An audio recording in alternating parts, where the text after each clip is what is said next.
Tamil Bigg pass reality ஷோவுக்கும் இந்தியாவில் மற்ற லாங்குவேஜஸ்ல இருக்க பிக் பாஸ் ரியாலிட்டி ஷோவுக்கும் இந்தியாவில் மட்டும் இல்ல வெளிநாடுகளில் நடக்கிற பிக் பாஸ் ஷோவுக்கும் இருக்க டிஃபரன்ஸ் என்ன? தமிழ்ல கண்டிப்பா ஒரு டீசன்சி ஒரு டிசிப்ளினை த்ரூ அவுட் எல்லா சீசன்லயுமே மெயின்டைன் பண்ணிக்கிட்டு இருந்தாங்க. கண்டிப்பா அது பண்ண வேண்டிய ஒரு சுச்சுவேஷன் இருக்கு. ஏன் அப்படின்னு சொன்னா தமிழ் மக்கள் ரொம்ப சென்சிட்டிவ் ஆனவங்க. ஸ்பெஷலி குழந்தைங்கள்ல இருந்து எல்லாருமே பார்க்குற ஒரு ஷோ. தமிழ்நாட்டில் மட்டும் இல்ல உலகம் பூரா இருக்க எல்லா தமிழ் மக்களும் பார்க்குற ஷோ. ஸோ எதை காட்டணும் காட்டக்கூடாது, எந்த மாதிரியான ஆர்கியூமெண்ட்ஸ் வெளியில தெரியணும், எந்த மாதிரியான சென்சிட்டிவான விஷயங்கள் வெளியில போகணும், உள்ள இருக்க டாஸ்கா இருக்கட்டும் காம்படிஷனா இருக்கட்டும் எல்லாமே த்ரூ அவுட் கண்டிப்பா ஒரு கன்சர்னோட பண்ண வேண்டிய விஷயம். ஏன்னா அவ்வளவு சென்சிட்டிவான ஒரு ஷோ. ஏன்னா இந்த ஒரு பர்டிகுலர் 100 டேஸ் ஆப்வியஸ்லி வீட்ல இருக்க அவ்வளவு பேரும் ஒண்ணா உட்கார்ந்து பார்க்குற ஒரு ஷோ. அப்படி இருக்கும்போது இந்த பிக் பாஸ் சீசன் 9 தமிழ்ல அந்த ஒரு டிசிப்ளினை மெயின்டைன் பண்ணாங்களா அப்படிங்கும்போது கண்டிப்பா அது ஒரு பெரிய ஆர்கியூமெண்ட்டுக்குள்ள தான் எடுத்துட்டு போகுது. நிறைய விஷயங்கள் அவங்க பண்ணது ரொம்பவே கான்ஃபிளிக்டா தான் இருக்கு. இன்னைக்குமே அது வெளியில அட்ரஸ் பண்ணப்பட்டுச்சா சரியா இல்லைன்னா இதை காட்டுனது சரியா தப்பாங்கிற ஒரு விஷயங்கள் எனக்குள்ளேயும் ஒரு யோசனை இருந்துட்டே தான் இருக்கு. அதுக்கு இந்த பிக் பாஸ் சீசன் 9 தமிழ்ல நிறைய இன்சிடென்ட்ஸ் நம்ம எக்ஸாம்பிளா எடுத்துக்கலாம். எஸ்பெஷலி பாலிவுட்ல இருக்க பிக் பாஸ் ரியாலிட்டி ஷோலாம் பார்த்தா அதுல நிறைய விஷயங்கள் ரொம்ப வல்கரா நடந்துக்கிறது, ரொம்ப டைரக்டா அப்பட்டமா காட்டுவாங்க 24/7 லைவ்லலாம்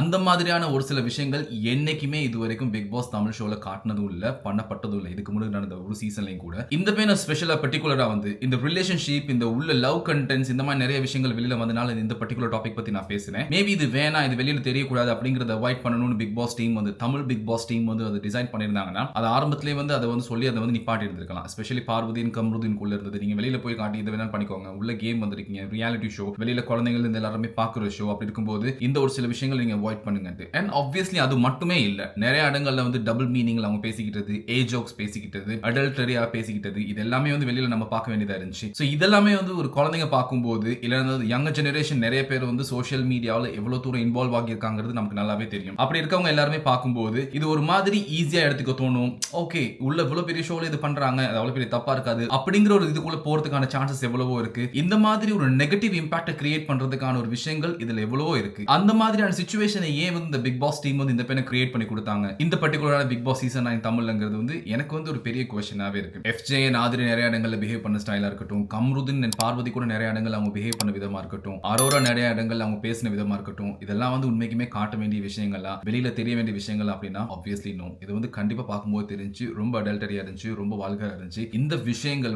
கண்டிப்பா ரொம்ப ரொம்ப ரொம்ப சென்சிட்டிவானது. இதெல்லாம் அவாய்ட் பண்ணி எடுத்துக்கலாம். ஏன்னா இந்த மாதிரி விஷயங்கள் தான் மத்த பிக் பாஸ் ரியாலிட்டி ஷோக்கும் தமிழ் ஷோக்கும் இருக்க ஒரு பெரிய டிஃபரன்ஸ். நம்ம அதனால தான் குழந்தைங்கள்ல இருந்து பெரியவங்கல இருந்து எல்லாருமே உட்கார்ந்து பார்க்குறோம். அப்படி இருக்கும்போது இந்த ஷோவெல்லாம் காட்டும்போது நாளைக்கு இதுவே சொசைட்டிக்குள்ள எப்படி ஒரு விஷயத்தை கிரியேட் பண்ணுதுன்னா இதெல்லாம் இப்போ நார்மல் ஆயிடுச்சு, இதெல்லாம் ரொம்ப சகஜமாயிருச்சு, மற்ற இடங்கள்ல மாக்கி இது இப்போ தமிழ்நாட்டில் தமிழ் மக்களுக்கு இடையிலையும் இது ரொம்ப நேச்சுரல் ஆயிடுச்சு அப்படிங்கிற மாதிரி அந்த ஒரு ட்ரெடிஷன் என்னைக்குமே தமிழ் மக்களுக்கு இடையில இருக்கிறதுக்கான ஒரு காரணம் என்னன்னா அந்த ஒரு பயம், ஒரு சில விஷயங்கள் நம்ம பேசக்கூடாது, ஒரு சில விஷயங்கள் நம்ம பார்க்கக்கூடாது அப்படிங்கிற விஷயங்கள்லாம் காலங்காலமா கேட்டது, பேசினது, பழகுனது. அந்த விஷயங்களை இந்த மாதிரி ஒரு சில ரியாலிட்டி ஷோஸ்ல அதை மாத்த நினைக்கிறது, இல்லைன்னா அதை மாத்துற மாதிரியான ஒரு சில விஷயங்களை காட்டுறது கண்டிப்பா அதுல ஒரு பெரிய ஒரு நெகட்டிவ் இம்பாக்ட் இருக்குங்கிறது இப்பலனா கூட லேட்டர் ஆன் ஃபியூச்சர்ல வரதுக்கான சான்சஸ் நிறையவே இருக்கு. இது நம்ம கண்டிப்பா from the beginning onwards avoid பண்ணியே ஆகணும். அண்ட் அடுத்து அவங்க உள்ள யூஸ் பண்ற அந்த வார்த்தைகள், ஒரு சில இடங்கள்ல அவங்க எல்லை மீறி போகும்போது அவங்க பேசின வேர்ட்ஸா இருக்கட்டும், கெட்ட வார்த்தையா இருக்கட்டும், எல்லாருமே வெளியில அப்பட்டமா அப்படியே தெரிஞ்சு அவங்க பேசினது அப்படியே காட்டினாங்க. இந்த விஷயங்கள்லாம் காட்டலாமா? நிஜமா இதெல்லாம் ரொம்ப நேச்சுரல் ஆயிடுச்சா? இப்போ தமிழ்நாட்டில் சரி, தமிழ் மக்களுக்கு இடையில சரி, இதெல்லாம் சகஜமா பேசப்பட வேண்டி வந்துருச்சா அப்படிங்கிறது இன்னும் எனக்கு ஒரு கொஸ்டினாவே இருக்கு. தமிழ் எடுக்கிற ஒரு மூவியா இருக்கட்டும், அட்வர்டைஸ்மெண்டா இருக்கட்டும், ஈவன் ஒரு டெலிடிராமா இருந்தாலுமே கூட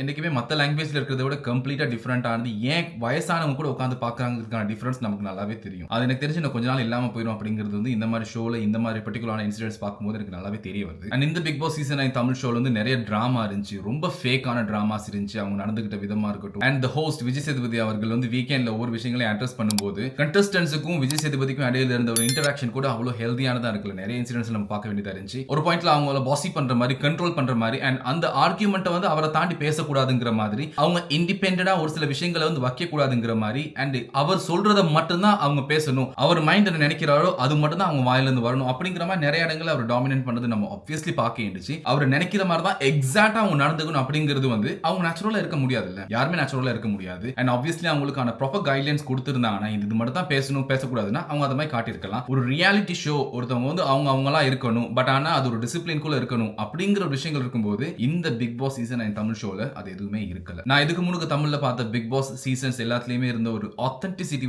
இந்த பிக் பாஸ் சீசன் 9 தமிழ்ல கண்டிப்பா இல்லவே இல்ல. அந்த ரெஸ்பான்சிபிள பிக் பாஸ் டீம் கண்டிப்பா எடுத்துக்கிட்டே ஆகணும். ஏன்னா இதுக்கு பிறகு பண்ற பிக் பாஸ் ரியாலிட்டி ஷோல ஒரு சோஷியல் ரெஸ்பான்சிபிள் இல்லாம கண்டிப்பா பண்ணக்கூடாது. ஏன்னா மக்கள் எல்லாத்தையுமே பார்த்துக்கிட்டு இருக்காங்க, அப்சர்வ் பண்றாங்க. நாளைக்கு பின்ன இது வந்துடக்கூடாது ரொம்ப கேஷுவலா இதெல்லாம் பண்ணலாம், இதெல்லாம் நார்மலா நேச்சுரலா காட்டலாம், அது மட்டும் இல்லாம இந்த பின்ன உள்ள நடந்த ஒரு சில டாஸ்க் ஸ்பெஷலி வந்து பிசிக்கலா வந்து ரொம்ப வயலன்ஸா விளையாட வேண்டிய டாஸ்க், அதுல கூட ஒரு இன்சிடென்ட் நம்ம பார்த்தோம், சபரி அண்ட் பார்வதிக்கு நடந்த அந்த மாதிரியான டாஸ்க். சோ இந்த மாதிரியான டாஸ்க் எல்லாம் வந்து கண்டிப்பா பிசிக்கலி எவ்வளவு எஃபெக்ட் ஆகுதுன்னு தெரியுது. இதெல்லாம் பெண்களால பண்ண முடியாதுன்னு இல்ல, பட் ஆனா இவ்வளவு வயலன்ஸ் உள்ள தேவையா அப்படிங்கிறது ஒரு கொஸ்டினுக்குள்ள வரலையா? அது மட்டும் இல்லாம இந்த பையன் ஃபைனலிஸ்டா வந்திருக்க 4 பேர்ல யாருமே டிசர்வ்ட் அந்த டைட்டிலுக்கு அப்படிங்கிற மாதிரி ஆப்வியஸ்லா எனக்குலாம் தெரியல. உள்ளுக்குள்ள அவங்க கொடுத்த இன்புட்டா இருக்கட்டும், வெளியில மக்களுக்கு என்னென்ன விஷயங்கள்லாம் தெரியப்படுத்தணும்னு அவங்க காட்டின விதமா இருக்கட்டும், எதுவுமே வந்து அவங்க அந்த டைட்டில வின் பண்றதுக்கான ஜெனுவனான ஒரு குவாலிட்டி அவங்க கிட்ட இருக்கு அப்படிங்கிறது 100% இல்லவே இல்ல. எக்ஸப்ட் வினோத் அவர்கள். ஏன்னா வினோத் பியூர் டேலண்ட் பத்தி பேசலாம் நம்ம. சோ அதனால வினோத் அவர்கள் டிசர்வ்ட். அவருக்கு இருந்த சிச்சுவேஷன் ஏர்லியா அவர் வெளியில போக வேண்டியதாகி போயிருச்சு. பட் அதர்வைஸ் உள்ள இருக்கவங்க யாருமே அந்த டைட்டில் டிசர்வ்ட் அப்படின்னு சொன்னா ஆப்வியஸ்லி இல்ல. சோ இந்த கண்டெஸ்டன்ஸ் எல்லாம் அவங்க என்ன ஒரு கேட்டகரி கீழே சூஸ் பண்றாங்க, எதுக்காக எடுக்கிறாங்க? சோ வெளியில யார் எது வேணாலும் பண்ணிட்டு உள்ள கொஞ்சம் ஃபேமஸ் ஆனதுக்கு அப்புறம் உள்ள வந்து இந்த மாதிரி ஒரு பிக் பாஸ் ரியாலிட்டி ஷோல கலந்துக்கிட்டு வெளியில போய் நல்லவங்க ஆயிரலாமா அப்படிங்கிறது ஒரு ஆர்குமெண்ட்டுக்குள்ள வரலையா? இதை பத்தி நீங்க யோசிச்சு பார்த்திருக்கீங்களா? இந்த விஷயங்கள்லாம் நீங்க உண்மைக்குமே அக்ரி பண்றீங்களா, இல்லைன்னா நான் சொன்னது தப்புன்னு நினைக்கிறீங்களா அப்படிங்கறது நீங்க கமெண்ட்ஸ்ல பண்ணுங்க.